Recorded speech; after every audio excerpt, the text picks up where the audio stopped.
நேற்றுக்கு ஃபுல்லாக தலைவலி மயக்கம் வாந்தி இருந்தது. இன்னைக்கு காலையில் எழுந்தோடனே சளி நல்லா பிடிச்சிக்கிச்சு. இதுக்கெல்லாம் தீர்வு காலையில் வெள்ளனா இருந்துச்சு நரி மூஞ்சில் உங்களுக்கு சொன்னாங்க.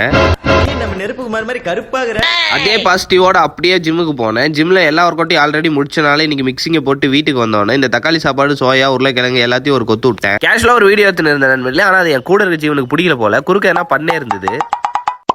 இந்த மாதிரி சாதிச்சுட்டு போட்டோ வைக்கிறதுலாம் யூசுவல். ஒரு வழியா ஆஃபீஸுக்கு ரெடி ஆகிட்டு இன்னைக்கு ஃபுல்லாக பாசிட்டிவாக இருந்தே ஆகணும்னு சொல்லிட்டு கிளம்பினேன். போனோன்னு தான் தெரிஞ்சு இன்னைக்கு ஃபுல்லாக சடவுனாமா.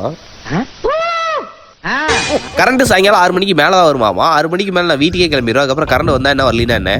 அது மட்டும் இல்லாத என் ஃபோன் 2 மணி நேரத்துக்கு மேலே சார்ஜும் நிற்காது. ஃபேனும் வரல, 4 பக்கமும் அடைச்சு வச்சிருக்காங்க. காத்தும் சரியா வராது. இன்னைக்கு காலைல எவன் மூஞ்சில முழிச்சனே தெரியல. மத்தியானத்துக்கு கொண்டு வந்த முழு முட்டை, சாப்பாடு, சிக்கன், அது கூட கிழங்கு, அருமையான மதிய உணவு நண்பர்களே. சாப்பிட்டு முடிச்ச உடனே நேற்று மாதிரியே இன்னைக்கும் சாப்பிட்ட எதுவுமே டைஜஷன் ஆகல அப்படின்னு மட்டும் யாரும் நினைச்சிடாதீங்க. இன்னைக்குலாம் டைஜஷன் நல்லாவே இருந்துச்சு. அப்புறம் ஏன் இப்படி அப்படின்னா இன்னைக்கு ஃபுல்லா கரண்ட் இல்லையா, என்ன பண்றதுன்னு எனக்கு தெரியல. அதான் இந்த மாதிரி குரலி வித்த.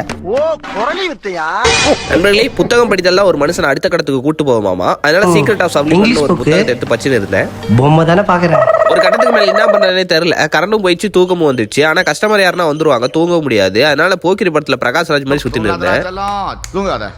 ஒரு கட்டத்துக்கு மேல வெறியாகி கரண்ட் வேணா ஒண்ணு வேணான்ற முடிவு கொண்டேன். அதனால தண்ணி நிலவை சமைச்சு செஞ்சுட்டு போற வழியில நைட்டுக்கு 4 இட்லியும் அதுக்கப்புறம் ஒரு தோசையும் சாப்பிட்டு வீட்டுக்கு கிளம்பிட்டேன். இன்னைக்கு சாட்டர்டே, அதனால மாமியார் வீட்டுக்கு போயிட்டு ஒய்ஃப் அங்க விட்டுட்டு அதுக்கப்புறம் மாடிக்கு வந்தேன். மாடிக்கு வந்துட்டு நிலாவை பார்த்துட்டு நடக்கலாம்னு சொல்லிட்டு நடந்துட்டு இருந்தா நிலாவை காணோம்.